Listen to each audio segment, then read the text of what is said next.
Essentials of Public Service, An Introduction to Contemporary Public Administration by Mary E. Guy and Todd L. Eli. Chapter 5. Human Resource Functions and Processes. What you will learn: importance of human capital, human resource functions, civil service traditions, representative bureaucracy, public sector unionism, theories of motivation. The case Doing Double Duty describes a burden similar to that which many public service workers experience. While climactic rescues, military heroism, and scientific breakthroughs are heralded, the day-to-day work of those at the street level is poorly understood, especially in work that is more grisly than glittery.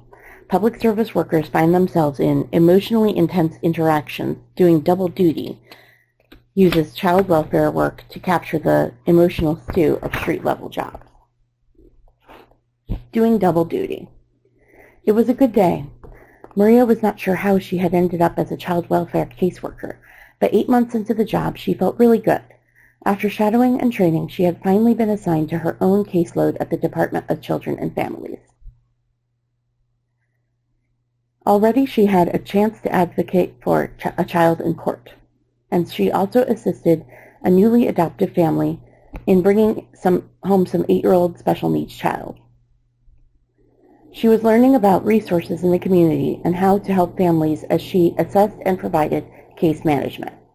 Just today, Maria had attended several tense but productive meetings where families worked out how to create safety for children, and so far she loved it. She had always been a people person, so this work just made sense.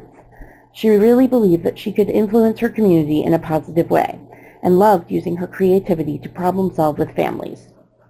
When she got home, Maria opened her email and found a note from her mother. "I'm worried about you, honey. Call me." The email had a link to a news story. The article led with a splashy title: DCF Failure Leads to Child Disappearance and Murder. Her mother had a flair for the dramatic. Reading the article, however, Maria could not help but feel a twinge of her mother's concern.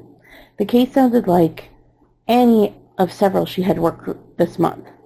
The reporter told a story about how a caseworker had knocked on a family's door for 3 weeks and reported to the authorities that the family did not answer. Of course the caseworker did not report, Maria laughed. Oh, never reported to the authorities. What would you say to the police? A family is avoiding child protective services? Maria knew she would be calling practically every day. Regardless, the article went on to conclude that had the caseworker taken action, then a horrible crime against an innocent child would have been prevented. Years later, Maria reflects on that first realization that stories of casework are rarely fully told in the media. She has developed a strategy for responding to people who ask her about the role of child protection in the lives of families. She defends her profession to relatives who do not understand why a woman with her potential has been lost to government work. With time, she managed to reconcile those negative messages from the latest expose in the media with the realities of her experiences in service to families. But this takes energy too, and sometimes she just does not have much at the end of the day. Questions to ponder. How can the human resource function support workers who must perform unpopular missions? How does public opinion affect morale of workers? What sort of emotional armor is necessary to cope with a critical public? How can human resources function improve workers' ability to withstand the emotional rigors of their work? Human capital. Organizations have 4 types of resources: human, financial, information, and time. Of all these, the human factor is most important.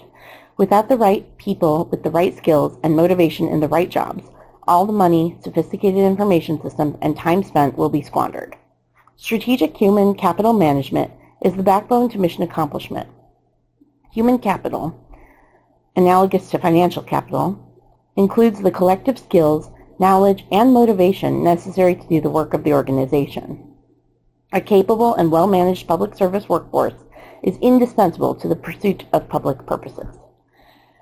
The framework pictured in 5.1 depicts how human capital is laced through everything that matters, from planning and global setting to operations and organizational culture, and then to outcomes. All inform one another in an interactive loop. These dimensions of human capital systems and processes reside together. Whether in small nonprofits with only a few workers, or in huge public agencies with thousands of workers, planning and goal setting require executive-level decision-making about the goals of the agency and the objectives necessary to achieve them. These decisions are then used to determine how to align traditional human resource functions in order to get the work done. Once the work is completed, accountability reviews identify processes that need improvement. This information is fed back to planning, which then makes adjustments and the iteration continues. Human resource functions. Human resource, HR, functions are designed to maximize each organization's human capital. The HR lifecycle begins when strategy is implemented. From the creation of job descriptions, to making hiring decisions, to training and developing the workforce, to separation when workers leave the organization, from resignation, retirement, or dismissal. The functions are all in play all the time. In formal merit systems, they are categorized into 7 activities: position management, recruitment, selection, performance appraisal, compensation and benefits, training and development, and grievance appeals processes. Position management. Once the strategic direction is set for the organization, decisions are made about the jobs that must be performed in order for the mission to be achieved. First, this requires job analysis and design.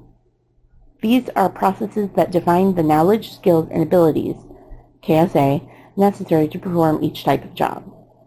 Second, job descriptions that specify duties must be written. Third, the job is situated within a classification level based upon the KSAs. Civil service systems use a hierarchy of job classifications in which higher classifications signify higher levels of KSAs and higher wages. Recruitment. After a job has been designed, recruitment can begin because the job description is available and the salary range is known. The public workforce should be representative of the constituents being served, so there are a number of procedures in place to ensure equal opportunity among all job seekers. Job ads must be widely available so that anyone seeking employment can find the information, and there must be sufficient time allowed for potential applicants to submit their applications.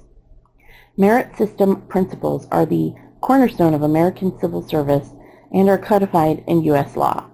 They govern federal workers, and most state and local civil service systems are modeled after these principles.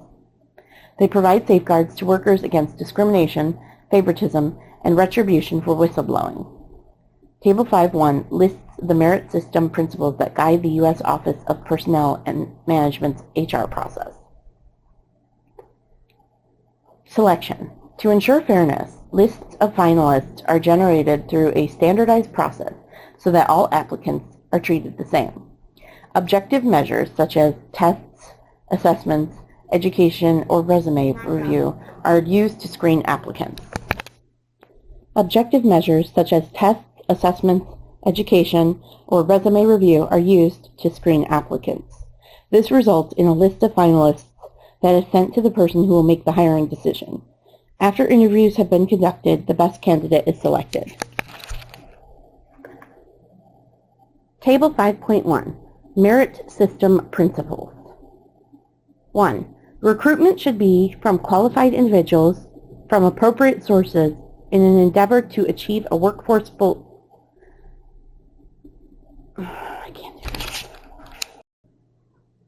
Table 5.1, Merit System Principles.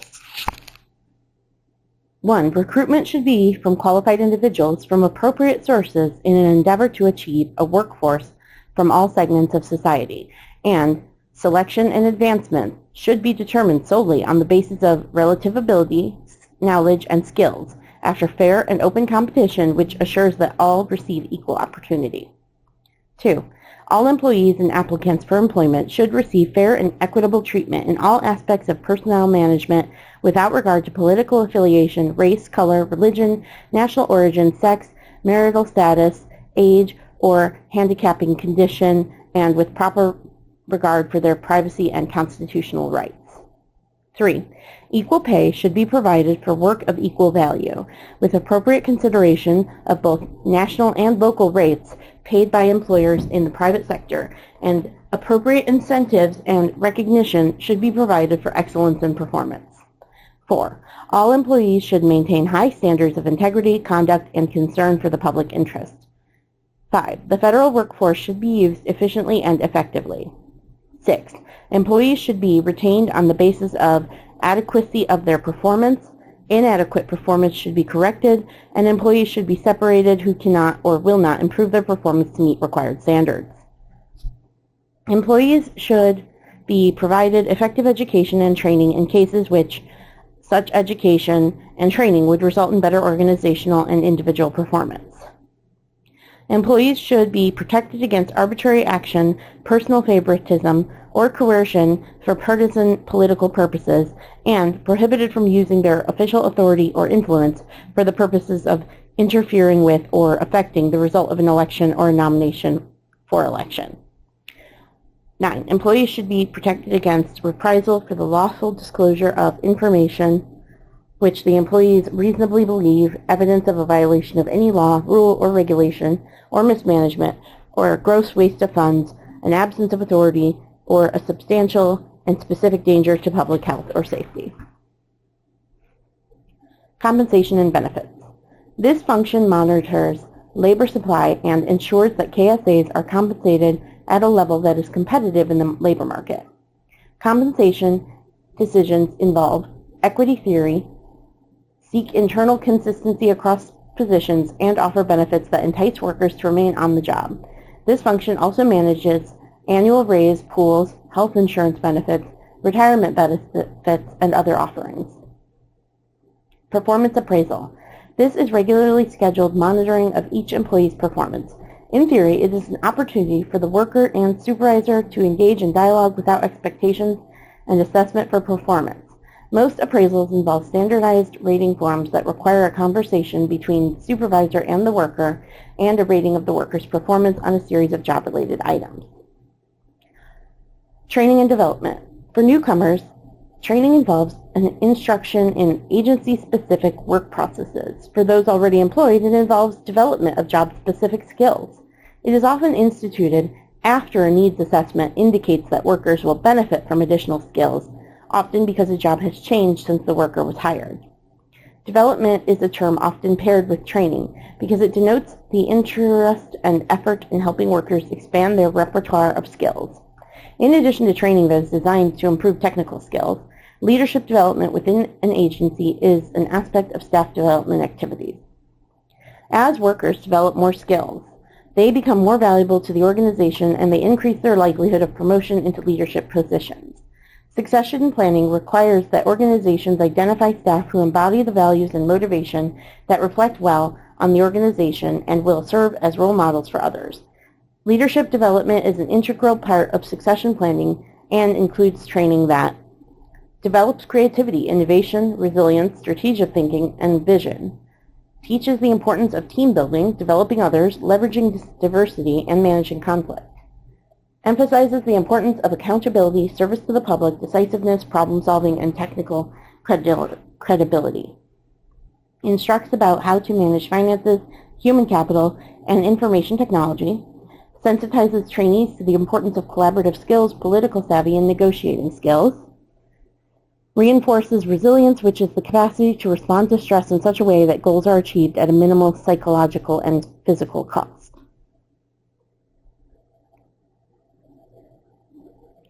Due process. Workers who hold permanent positions in most civil service systems have the right to due process.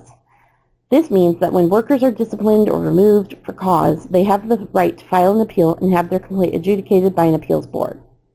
The rules of the appeals process are governed by the organizational formal procedures and/or by the laws of the jurisdiction. Due process refers to the opportunity, before removal, for the individual to know what the charges are and present a defense and appeal a removal decision before an impartial adjudicator. Due process is available for anyone who has permanent status in the job, including the whistleblower, the employee who belongs to the wrong political party, the reservist whose periods of military service are inconvenient to the boss, the scapegoat, and the person who has been misjudged based on faulty information. Grievance processes that are transparent and fair help to mitigate legal action. Attention to job satisfaction and motivation. This aspect of HR management involves monitoring employees' level of job satisfaction, their level of engagement in their work, and their desire to remain in their jobs or to change jobs or employers. The primary means for addressing job satisfaction, engagement, and retention is by employee surveys. The annual Federal Employee Viewpoint Survey, for example, is administered to all federal employees. The results provide a means for agency directors to compare responses of workers in their agencies with those in other agencies, and also provides a way for workers to anonymously report their work experience. Many cities and states also conduct employee surveys. The results provide the means for database decision-making about aspects that warrant improvement and areas that are functioning well. Other HR activities. In addition to position management, recruitment, selection, training and development, compensation and benefits, performance appraisal, and grievance processes, additional dimensions to HR management include labor relations and providing a worker-friendly environment. All these add up to the overall attention to human capital. Figure 5.2 shows how the HR functions relate to one another. They can be categorized into three types. Those that are standardized functions so that all job applicants and employees are treated similarly and fairly. Those that humanize HR processes so that individual differences are taken into consideration. And those that contribute to an evaluation of how well the functions are operating. Collectively, these comprise the HR processes in all organizations, whether nonprofit, governmental, or private sector, although they are more formalized in government agencies and larger nonprofits and businesses. Civil service traditions. The history of merit-based civil service begins with the passage of the Pendleton Act in 1883. Prior to its passage, appointments to federal jobs were made on the basis of political partisanship, rewarding loyal campaign supporters and otherwise giving jobs to family, friends, and neighbors. As part of the Enlightened reforms designed to produce better government, merit-based civil service came into fashion. Pendleton Act of 1883. The Pendleton Act established that positions within the federal workforce should be awarded on the basis of merit rather than on political affiliation, personal favor, and subjective whim. The Act provides for selection of government employees by objective measures designed to assess knowledge and skill. It also made it illegal to fire or demote government workers for political reasons. To manage and enforce the merit system, the law created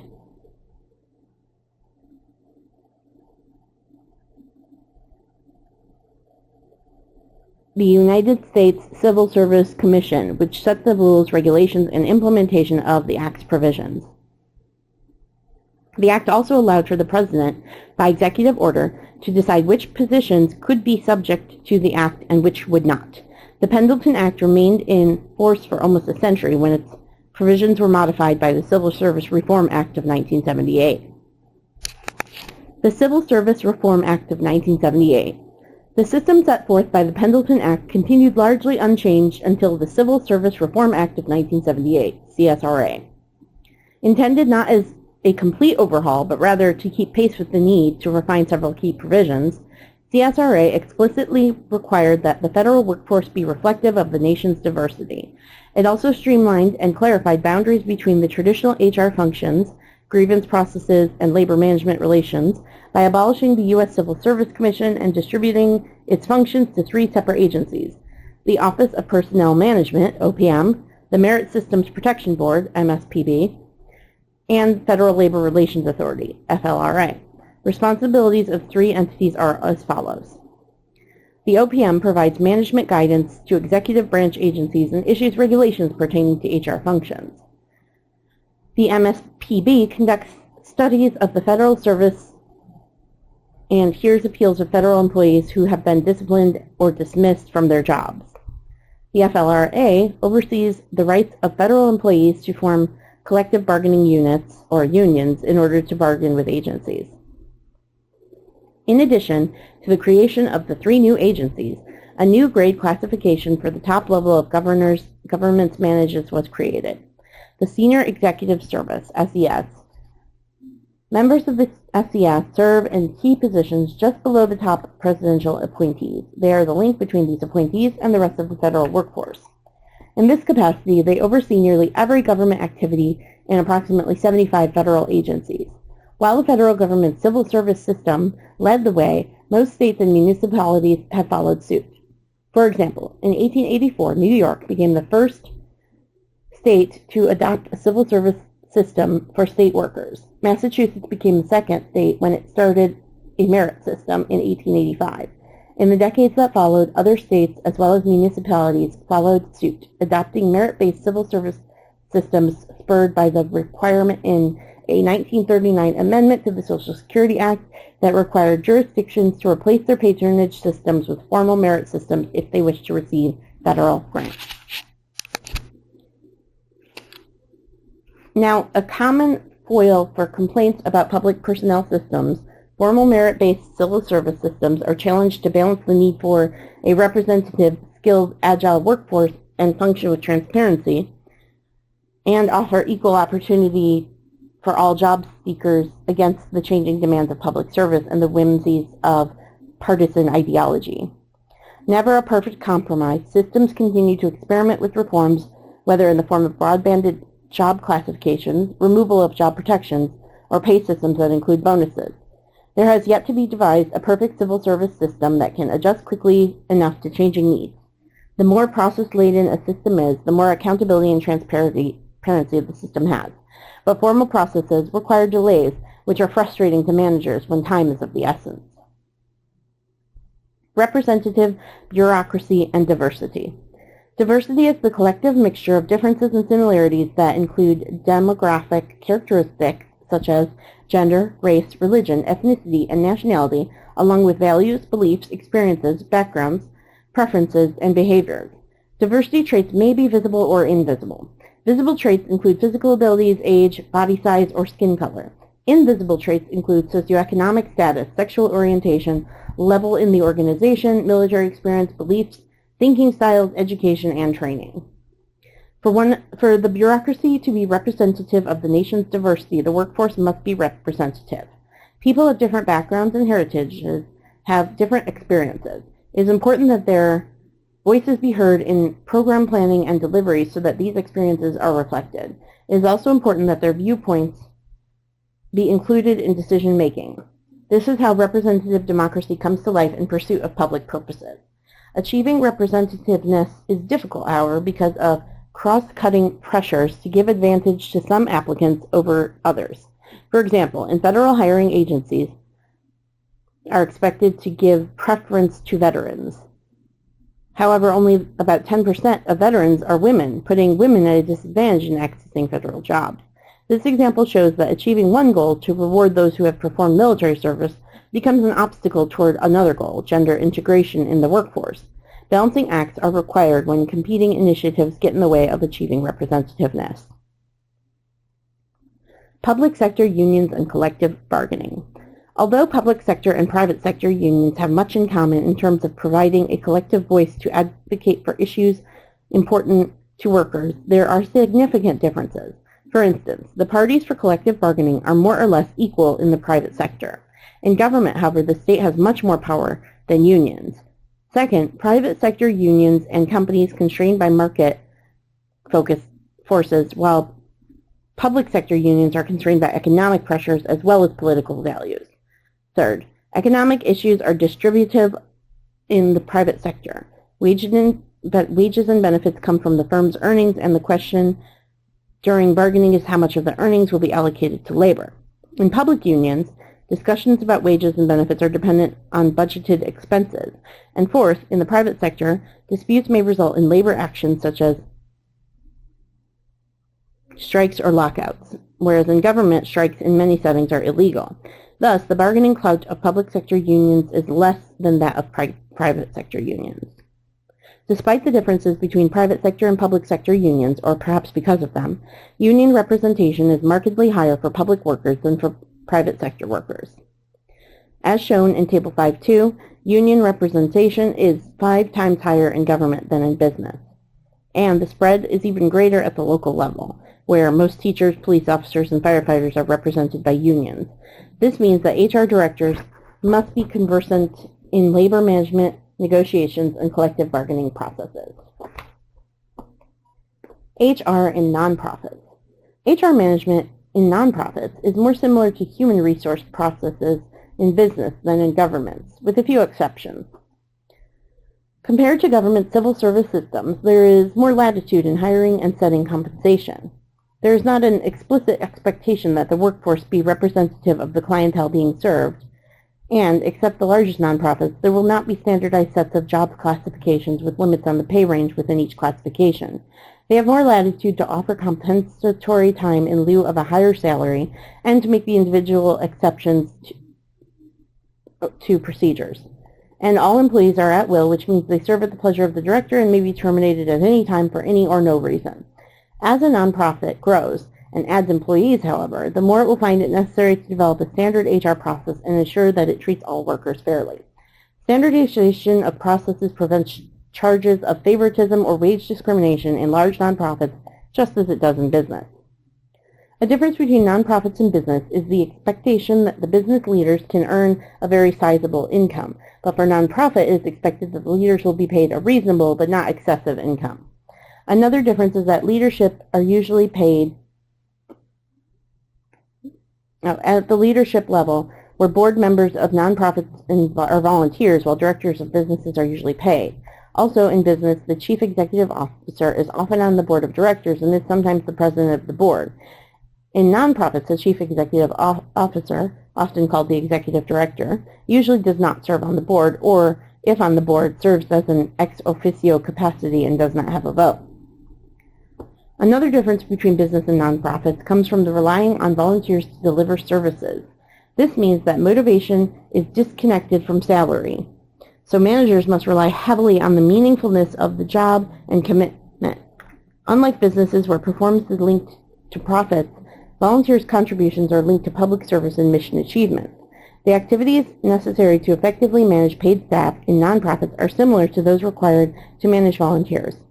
Job descriptions are necessary because they set clear expectations and provide a basis for performance appraisals. On-the-job training is necessary in order to familiarize volunteers with agency procedures. Challenging and rewarding tasks are important in order for the work to be interesting for both staff and volunteers.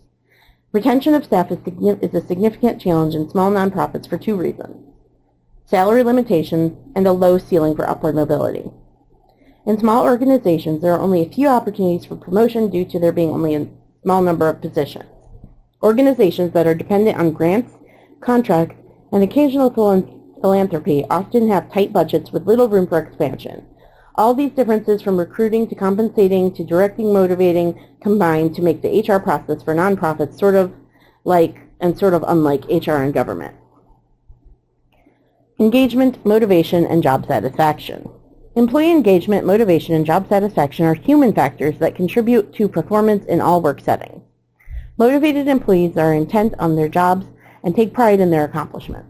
Often referred to as person-job fit, having the right person with the right skills and the right job ensures performance.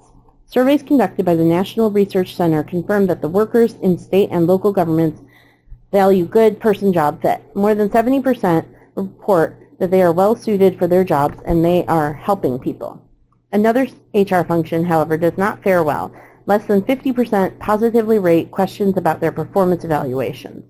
As performance appraisals are providing for feedback to workers and for setting expectations, they rarely achieve the goals of being perceived as fair, objective measure of the workers' performance. This information was revealed through employee surveys, a useful tool for taking the temperature of the workforce and proactively identifying areas that need improvement. Employee surveys provide a basis for managers to assess how workers feel about their jobs, and data also provide a means for comparing one agency and one level of government to another. For example, findings are from the state and local levels are not the same as for the federal workers. The Federal Employee Viewpoint Survey, FEVS, reveals that federal employees rate their compensation and the respect they receive from superiors higher than do local government employees. Conversely, ratings by local government employees show higher levels of satisfaction with their jobs, and they report that they are more inclined to know what is expected from them than are their federal workers. Employee surveys in the state of Washington and in cities of Minneapolis, Minnesota, and San Antonio, Texas, show that employees in these jurisdictions rate higher level of recognition they receive lower than federal employees do. For example, in Minneapolis, only 49% of the city's employees feel like they regularly receive appropriate recognition. In San Antonio, similar results were found, and in Washington state, recognition was one of the lowest rated areas in its annual survey, despite the fact that 86% of the employees said they are treated with dignity and respect. Best agencies to work for in federal government. The FEVS is administered to all of federal employees each year by the U.S. OPM. The results are used by agency administrators to track improvements over the years, to flag problems, and monitor where improvements are or are not occurring. The results are useful to job seekers because they provide a snapshot of the best places to work. Table 5.3 shows how the largest agencies rank based on responses to 3 items in the 2015 survey. I recommend my organization as a good place to work. Considering everything, how satisfied are you with your job? Considering everything, how satisfied are you with your organization? Surveys such as these provide information for managers within each agency and for the Office of Personnel Management, which provides HR services to the entire federal government. They also provide baseline by which an agency can monitor its progress in making improvements in its work culture. In this case, it is obvious that NASA, a perennially favorite place to work, tops the chart, and the Department of Homeland Security, an agency that has struggled with morale problems since its creation, continues to have problems. Feedback such as this is useful in management training because it identifies organizations that are functioning well in terms of mission clarity, job satisfiers, and motivators. It also provides a means for monitoring progress from year to year. Employee surveys. Employee surveys are a means to assess job engagement and satisfaction. Results provide a foundation for making decisions based on data rather than assumptions. But when managers in King County, Washington, read the results of the 2012 employee survey, they did not address the problems identified. So when the employees were asked to complete the same survey 3 years later, only 36% said that they thought their responses would lead to changes. To repair the trust deficit, supervisors were trained in how to translate findings into action plans. Managers and supervisors were divided into groups and assigned specific areas from the survey to focus on. One group focused on growth and development, for example, because it had been identified as an area of weakness. To be responsive to the findings, managers started giving more information to employees about online learning opportunities, and they created professional development plans for everyone. Turning survey results into action may be difficult when budgets are tight, but it is necessary in order for employees to know that it is worth their time to complete surveys. The employment relationship is an exchange between employer and employee. Employees must believe that they are valued and that their work matters before they will be willing to go above and beyond on a task, even when it is simply a case of completing a survey. In the work setting, there is a progression from being engaged in one's job to being motivated to perform, to feeling satisfaction with one's work. Each of these elements reinforces the other. Engagement and motivations arise from each worker's unique personal needs, which may change over time, either because once satisfied, other needs impel behavior, or because other needs become more potent and replace the prior driver behavior. Figure 5.3 provides a simplistic notion of motivation, but this path continues to serve as our basic understanding of why people behave as they do. Theories of motivation and job satisfaction. The resolution to many morale problems in an organization is deceptively simple. People want to be treated as valuable contributors in the workplace. They are motivated to perform when their work is recognized. To understand this more fully, theories of motivation have been developed and are taught to supervisors in training. These theories can be categorized into several kinds. First, there are those that assume a hierarchy of needs exists, in which the lower needs must be satisfied before the higher needs express themselves. Then, there are theories that assume people are motivated by a sense of fairness in terms of how they are treated compared to how their peers are treated. Third are theories that assume they are two separate sets of factors: hygiene factors that, when absent, cause workers to quit their jobs, and motivational factors that, when present, cause them to be motivated to perform above minimal expectations. Maslow's hierarchy of needs. Abraham Maslow's hierarchy of needs posits that people are motivated to satisfy primal needs first, and, once achieved, they strive to satisfy social needs. After that, they strive to satisfy higher order and individual growth needs. As pictured in 5.4, conceptualization assumes that the needs at the bottom are foundational to the needs above, in such a way that the lower in the hierarchy must be satisfied before the above becomes salient. Loftier needs. Loftier needs such as personal growth and creativity can rest atop lower needs. Although this hierarchy is intuitively satisfying, it only captures the complexity of human behavior in the most elementary way. Why do soldiers risk their lives to rescue a fallen comrade when it puts their life in danger? Why do firefighters run into burning buildings when everyone else is running out? To answer this quandary, variants of needs theories have emerged. Alderfer's existence-related growth theory. To address the limitations of Maslow's hierarchy as true depiction of motivation, Clayton Alderfer proposed the existence-relatedness growth, ERG theory. Similar to Maslow's theory, Alderfer's model describes needs as a hierarchy but broadbends them into existence, relatedness, and growth, as shown in Figure 5.5. Existence needs are the most basic and focus on physical well-being. Relatedness needs pertain to social needs and interpersonal connections. Growth needs include the development of personal competence and potential. Alderfer's model assumes that the higher order needs are satisfied, they become self-motivating, so relatedness and personal growth become more important and more gains esteem, and the more one gains esteem and additional skills. In terms of behavior at work, Maslow's and Alderfer's theories assume that not everyone is motivated by the same thing. The needs hierarchy mirrors the organizational hierarchy and expects that top managers are likely to be motivated by self-actualizing and growth needs than by lower-level needs. Herzberg's two-factor theory. As opposed to hierarchical needs theories, Frederick Herzberg's two-factor theory assumes that job satisfaction and job dissatisfaction are two independent factors. Job dissatisfaction results from attributes that Herzberg calls the hygiene factor. These are necessary if a worker is to remain at a job, but they do not impel the worker to be more than minimally productive. Job satisfiers, on the other hand, are motivators. They are those attributes whose presence causes people to be engaged and productive, similar to Maslow's notion of self-actualization. If absent, the worker may remain on the job, but is not motivated to perform above minimal levels.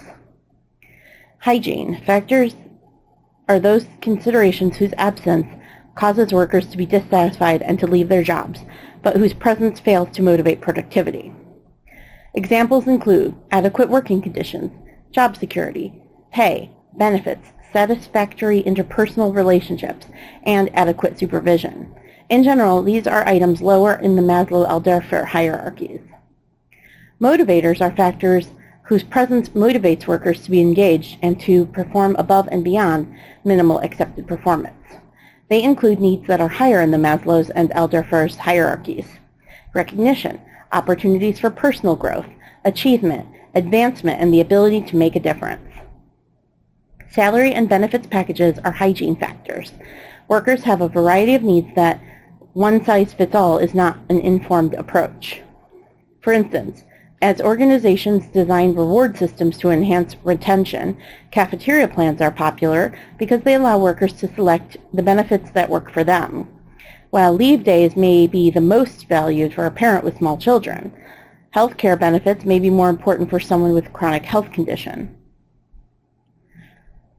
while retirement benefits may be of greatest importance for those with the latter years of their careers. Child care benefits and flex time may be most important for parents and young children. While employers hope that benefits will cause employees to remain with the agency longer, employees anticipate that their choices will enhance their quality of life and work-life balance. Thus, they are hygiene factors. The absence of hygiene factors will cause workers to seek work elsewhere, but the presence of hygiene factors does not necessarily affect productivity. On the other hand, the absence of motivators may not cause workers to look for work elsewhere, but it does not motivate productivity. The presence of motivators, however, does cause worker to be more productive. Adams' equity theory. J. Stacy Adams developed the notion of equity theory, which assumes that workers seek to maintain parity between the knowledge, skills, and abilities that they apply in their jobs compared to what their peers apply, and the rewards that they receive compared to what their peers receive.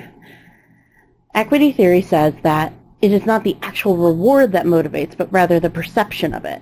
And the perception is based not on the reward in isolation, but on comparison with the effort that went into getting it, and in comparison to the efforts of others. For example, if Joe gets a 5% raise, he will feel quite pleased until he learns that Ellen, whom he perceives to be a slacker, got an even higher raise.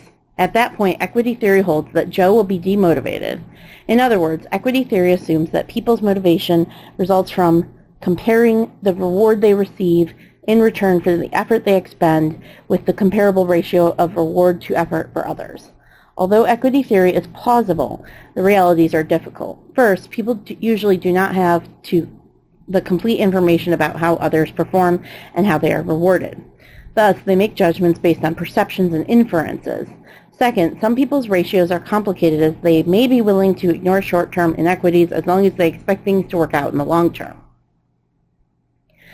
Room's expectation theory. Another way of explaining motivation is through expectancy theories. Victor Room developed this idea to bring together many of the elements of the other theories. It combines the perceptual aspects of equity theory and the behavioral aspects of hierarchical and two-factor theories. And it results in an equation that motivation equals expectancy plus instrumentality plus valence. Motivation is the intensity of one's emotive desire to be productive and is a function of expectancy, instrumentality, and valence. Expectancy is a worker's assessment of the degree to which the effort will correlate with performance. Instrumentality is the worker's assessment of how the amount of reward correlates with performance. In other words, an instrumental consideration asks, what is the likelihood I will get rewarded if I do a good job? For intrinsic considerations, the instrumental query is, how good will I feel if I do this? And valence is the perceived strength of the reward or punishment that will result from the performance. If the reward is too small, the motivation will be small. Even if the expectancy and instrumentality are both high. If the reward is too small, the motivation will be small, even if the expectancy and instrumentality are both high. If risk of failure is high, the valence will be negative and will discourage performance. As with equity theory, expectancy tries to incorporate as much information as possible, but the reality is that workers make decisions about their level of motivation with incomplete information. The reason that all of these theories of motivation remain of interest is that, even after decades of research, no one has a definitive explanation for what motivates all workers all the time. McGregor's Theory X and Theory Y. Another approach to motivation addresses it from the assumptions of management. Douglas McGregor proposed two different sets of assumptions about worker motivation.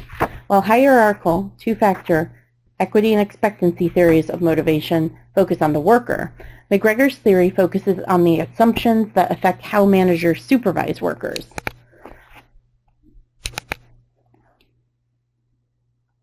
For years, McGregor's Theory Y and Theory X notion of motivation has been a useful training tool as people develop supervisory and management skills. McGregor's theory differentiates two sets of assumptions about how employees are motivated to perform. Theory X assumes that workers are lazy and require constant supervision to ensure that they follow orders. Those who espouse Theory Y assume that workers are self-motivated and work to satisfy intrinsic needs for achievement. These two sets of assumptions represent two very different views about subordinates and result in very different management styles. Theory X managers give subordinates the result in very different, Theory X managers give direct orders, prefer to closely supervise workers, and expect them to do as they are told. They assume that workers will only produce when closely supervised, and if not supervised, will shirk responsibility. Theory X assumes that the intrinsic rewards, such as salary, are the prime motivator for workers. In terms of Herzberg's two-factor theory, they focus totally on hygiene factors. Theory Y managers, on the other hand, focus on Herzberg's motivators. They see themselves as coaches whose job it is to assist workers in overcoming obstacles so that they can be more productive. Theory Y assumes that intrinsic rewards, self-esteem, pride, and personal accomplishment, are the prime motivator for workers and that workers are self-directed and seek responsibility. Training and development is an important HR function, and the preparation of managers for contemporary organizations focus on Theory Y notions. If there is one thing that is certain, knowledge workers prefer Theory Y managers to Theory X managers, and most public service workers fall into this category. Their work relies not on physical labor, but rather on the application of knowledge. In fact, about twice as many government workers hold college degrees than private sector workers, 48% to 23%. Teachers, social workers, engineers, probation officers, government accountants, public lawyers all need 4 years of college, if not more. An example of how Theory X is out of tune with contemporary workers arises in telework, which is defined as any work conducted away from the primary workplace that is facilitated by information and telecommunications technology. For the employer, it improves employee retention, improves employee productivity, increases flexibility because employees can be 2 places at once, reduces sick leave, and avoids relocation expenses. For employees, it improves work-life balance, improves job satisfaction, and increases personal flexibility as long as teleworkers are evaluated on work performed rather than time expended. Telework is on the increase as managers become more comfortable with it, but management resistance continues to be a problem. In 2010, former director of the OPM, John Barry, summed it up this way: managers who believe that unless they have the employee in front of them and are stuck in a sort of 19th century, 20th century mindset, someone needs to be at their desk to be working. I would put that as our largest barrier. Theory X managers have a difficult time of letting go of the control of face-to-face supervision that affords them. Public service motivation. The subject of public service motivation, PSM, is a valuable dimension to understanding public service workers. It refers to an individual's predisposition to respond to motives grounded in public service. The construct is associated conceptually with 4 dimensions: attraction to public policy making, commitment to the public interest, self-sacrifice, and compassion. Research shows that those who make a career in public service are significantly more likely to possess PSM than those who make careers in business. Although PSM is not a requirement for working in public service, it is a strength and commitment that most who make careers in public service bring to the job, and it is an important characteristic for HR processes to accentuate and reward. Public service is a concept, an attitude, a sense of duty, yes, even a sense of public morality. Elmer B. Stats. Doing double duty revisited. Think again about Maria's experience in the opening case, doing double duty. What does it take for her to do her job day in, day out? The answer is that it takes both cognitive skill and emotional resilience to deal with the family situation she encounters. And it takes PSM to care enough about doing the job. The work also requires her to perform with autonomy, making decisions that blend agency rules and procedures with the exigencies of the individual cases. For her to stay in the job, she will need positive recognition and the opportunity to grow and develop new skills as outlined by Herzberg's notion of motivators. She will need a manager who subscribes to Theory Y assumptions. Regardless of the jurisdiction and regardless of the job being performed, the quality of the human resource functions and the quality of the supervision will largely determine whether she continues on the job or whether she changes jobs. Recognition for excellence in public service. Public servants are the hands and feet of government. They lead efforts to cure diseases and prevent epidemics. They strengthen the economy by supporting small businesses and struggling communities. They promote student achievement and ensure equal access to quality education. They provide public safety and national defense, environmental protection, and exploration of distant planets. To encourage people to pursue careers in public service and to honor exceptional ingenuity, persistence, and commitment, there are a number of award programs that celebrate excellence. All the awards described seek honorees whose work manifests public service motivation. The following, however, are not an exhaustive list. It provides some examples. Awards such as these are, in Herzberg's two-factor theory, examples of motivators. Public Service Recognition Week. Since 1985, the first week of May has officially been designated by Congress as Public Service Recognition Week, PSRW. During the week, celebrations are held throughout the nation to honor those who work for federal, state, and local government. The celebration is spearheaded by the Public Employees Roundtable, a nonpartisan coalition of public service-minded organizations whose mission is to promote government employment and careers, educate Americans about the value of public servants and the services they provide, recognize excellence in public service, and promote the spirit of public service. In 2016, President Obama issued this presidential proclamation. During Public Service Recognition Week, we honor those who dedicate themselves to ensuring America's promise rings true in every corner of the country, and we recommit to upholding the values they fight for every day. Civil servants demonstrate resolve and inspire optimism in sectors throughout our country. They are engineers and educators, military service members and social workers, and their individual and collective contributions drive us forward in a path toward an even brighter tomorrow. Both at home and abroad, they carry forward the notion that as Americans, we are committed to looking out for one another and to working together to forge a bright future for generations to come. Throughout this week, we recognize the tireless efforts of the women and men who strive to make sure ours is a government that stays true to its founding ideals.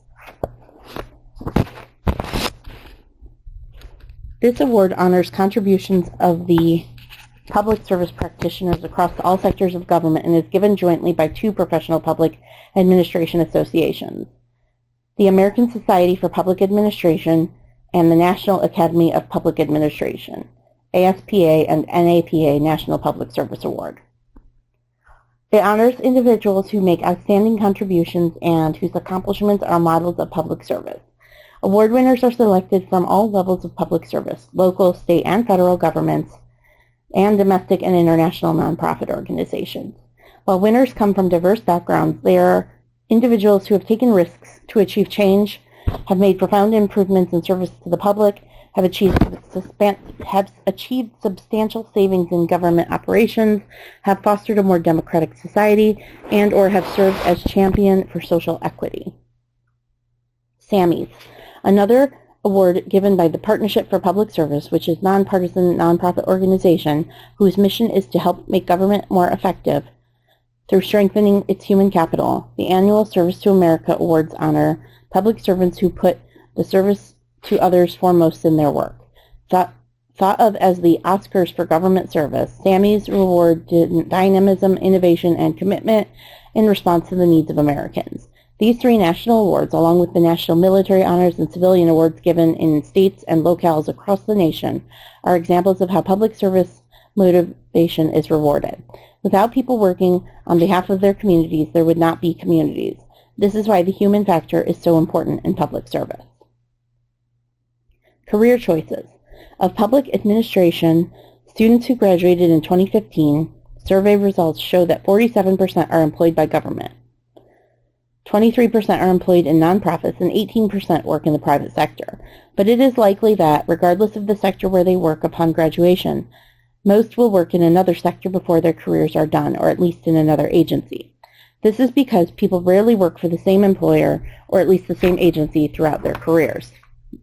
HR training and development provides a valuable service to both the agency and employees by offering job growth opportunities such as internships, apprenticeships, and job rotations that are designed to expose workers to new work environments. As employees add skills to their repertoire, they become more valuable to the agency, while they also open doors of opportunity for themselves. This serves their personal development well and prepares them for more choices as they seek advancement. An effective HR operation serves the interests of the agency while also serving the interests of the workers. Human resource reforms. From reinventing to reengineering, downsizing to right-sizing, and outsourcing to insourcing, HR functions adapt to fit new programs, new technology, new job demands, and altered budgets. In an attempt to give managers more discretion over job titles and salaries, some jurisdictions have adopted broader classification systems. Some agencies, to avoid increasing the number of full-time employees but to still get the work done, have resorted to using contract workers who have no job protection and leave as soon as the contract terminates. Other agencies have tried outsourcing only to find that their cadre of managers no longer has the experience necessary to implement new programs. In response, they have reverted to insourcing, relying on full-time employees to perform the work of the agency. Every change that occurs in the workplace affects human resource management, whether in the development of new job descriptions, training for skill building, or changes to compensation and benefits. Contracting for public services such as garbage and street maintenance call upon skills in mediation and negotiation strategies, contract monitoring, and competitive bidding processes. Moving from a geographically centralized face-to-face work environment to telecommuting requires supervision with a theory-wide perspective rather than a theory X. It also requires changes in communication protocols and systems for setting expectations and monitoring performance. Modernizing classification and compensation systems. Broadbanding is an example of a reform that has been implemented into some civil service systems. In essence, several bands of job classifications are combined into one, which allows more flexibility on the manager's part in terms of setting job title and salary. The challenge is to achieve balance between uniformity across agencies while providing flexibility at the agency level. Broader classification systems only work when budget allocations per pay band are increased to allow managers to actually use their discretion. Bonuses to reward performance. Another reform used by some jurisdictions is that of allowing managers to award bonuses to reward good performers. The downfall of this is that legislative bodies often fail to allocate enough money to make their bonuses meaningful. Bonuses are only effective when the budget will allow for meaningful increments to all who are deserving. When an arbitrary quota is placed on the number of bonuses that will be awarded, charges of favoritism are soon to be heard. Job protection versus employment at will, EAW. Among the reforms that have been implemented in several states is the removal of job protection for some classes of jobs and its replacement with employment at will. The assumption is that if workers know that they may lose a job, they do not please their boss, they will be motivated to perform at a higher level. This is a Theory X assumption that reverts to pre-Pendleton Act years. It means that unlike traditional systems that protect workers from arbitrary dismissal after they have completed a probationary period, workers may be removed at any time without due process rights.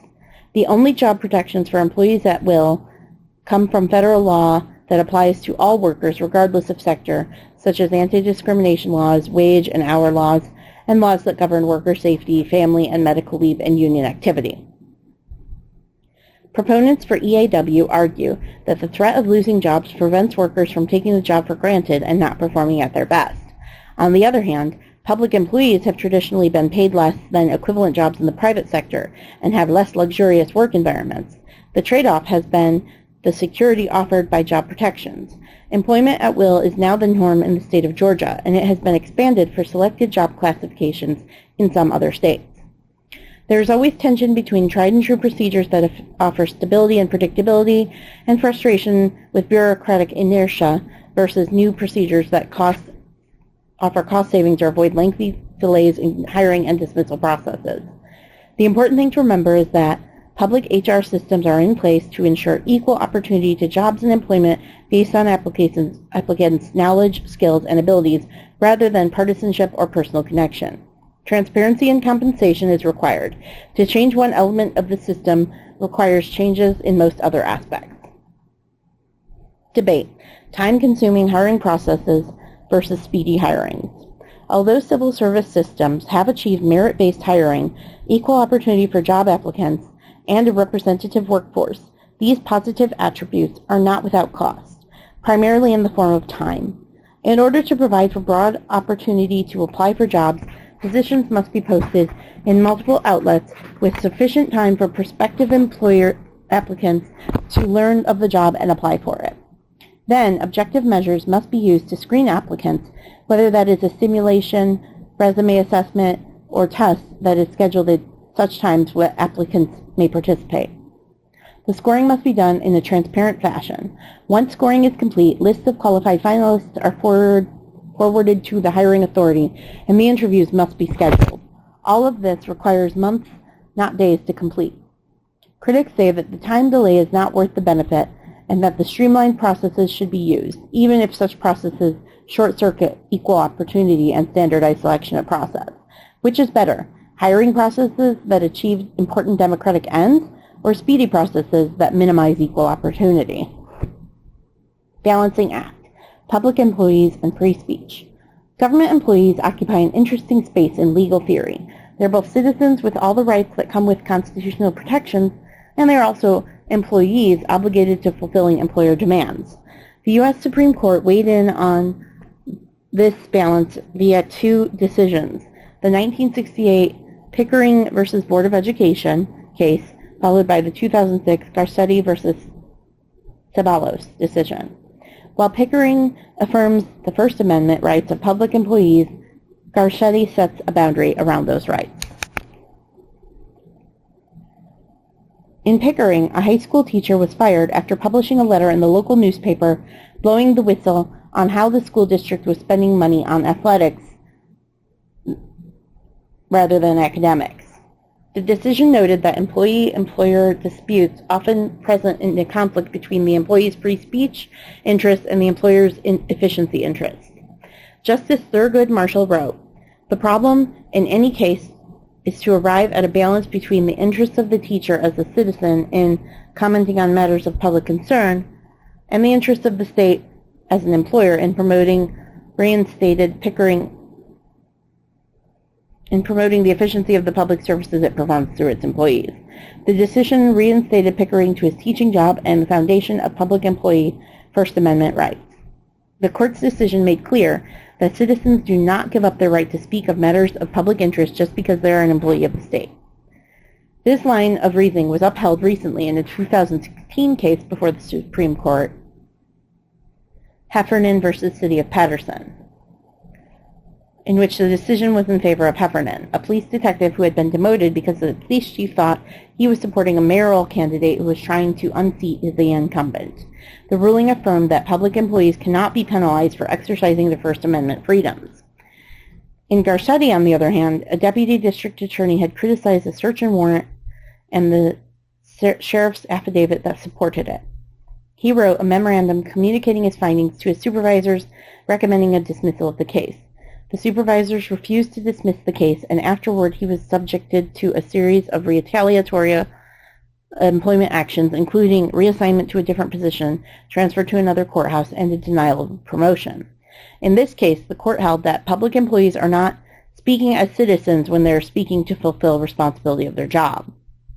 The opinion stated that Garcetti was not acting as a citizen when he wrote the memo, but rather as an employee, and that there could not be constitutional protection for every statement that public employees make in the course of doing their job. The opinion went further to say that it's part of the employment relationship for supervisors to evaluate performance and make employment decisions accordingly. The cases showed the thin line between speaking as a citizen versus speaking as an employee. Pickering and Heffernan are reminders that public employees do not give up their citizenship rights in the employment relationship.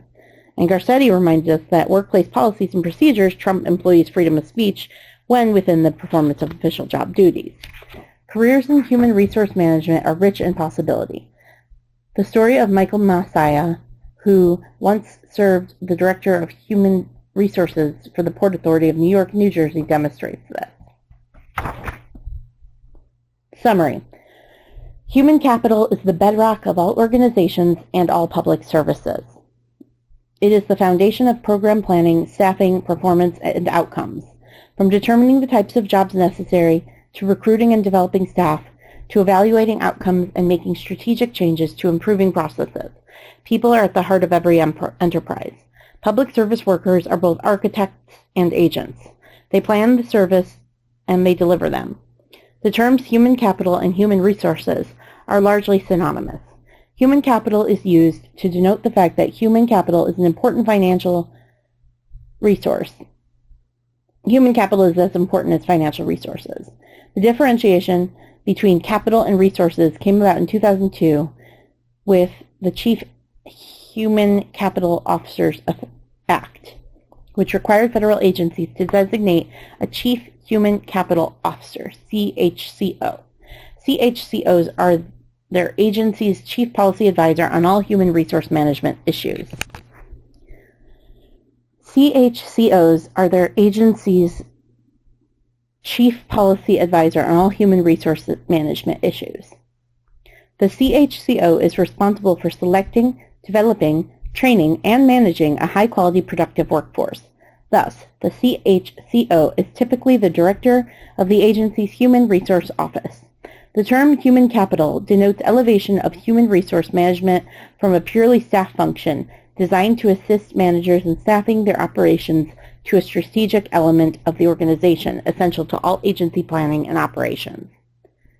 Human resource functions guide the development of job descriptions, recruitment, selection, training and development, compensation, benefits, performance appraisal, and grievance processes. Collectively, they shape what work gets done and who does it. In other words, having the right people with the right skills and the right job determines mission's accomplishments. Decades of attention to motivation reveal that there is not one best way to motivate all workers. The same rewards that incentivize some fail to motivate others. For this reason, there are several categories of theories that have proven useful in understanding how to improve human potential. Hierarchical models assume that workers must satisfy their basic needs and their social needs before they are motivated to pursue higher-order ends such as self-actualization. Equity models use workers' judgments about how fairly they are treated as key to motivation. Expectancy models pair workers' expectations with outcomes to explain how the rewards motivate some and not others. The two-factor model separates workplace characteristics into two types: those that provide sufficient satisfaction that workers elect to remain at the job, versus characteristics that motivate workers to perform above and beyond minimal requirements. And public service motivation is an additional element salient in public service jobs. It reflects an interest in the common good and a desire to help advance the commonwealth. Management's assumptions about the factors that motivate workers are what set the tone for the workplace. During the Industrial Revolution, Theory X assumptions were predominant. In an enterprise that relies on knowledge workers, Theory Y assumptions are not applicable, although Theory X assumptions continue to manifest themselves in HR reforms such as at-will systems. Key terms. Broadbanding. Broadbanding refers to when several bands of job classifications are combined into one, which allows more flexibility on the manager's part in terms of setting job title and salary. Classification. Classification is a job level within the organization. Higher classifications receive higher wages. Compensation. Compensation is the inducements in the form of wages and benefits that workers receive for their work. Garcetti. Garcetti is the Supreme Court case that set a boundary around the First Amendment rights of public employees. It established that public employees are not speaking as citizens when they are speaking to fulfill the responsibility of their job. Motivation theories. Motivation theories attempt to explain why workers contribute their effort and energy to an employer. Pendleton Act. The Pendleton Act, passed in 1883, established that positions with the federal workplace should be awarded on the basis of merit rather than on political affiliations, personal favor, or subjective whim. Pickering. Pickering was the Supreme Court case affirming that the First Amendment rights of public employees, and the decision was made clear that citizens do not give up their right to speak on matters of public interest just because they are an employee of the state. Discussion questions. Compare Maslow's and Alderfer's hierarchical theories of motivation against expectancy and equity theories. Which one most clearly captures your experience? 2. Do you think McGregor's Theory X or Theory Y better explains worker motivation? Do you think supervisors you have had subscribed to Theory X or Theory Y? Why, and which do you prefer?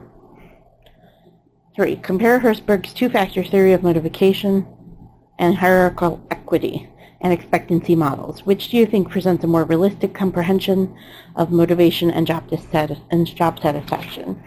And 4. Describe public service motivation in your own words. Do you have it?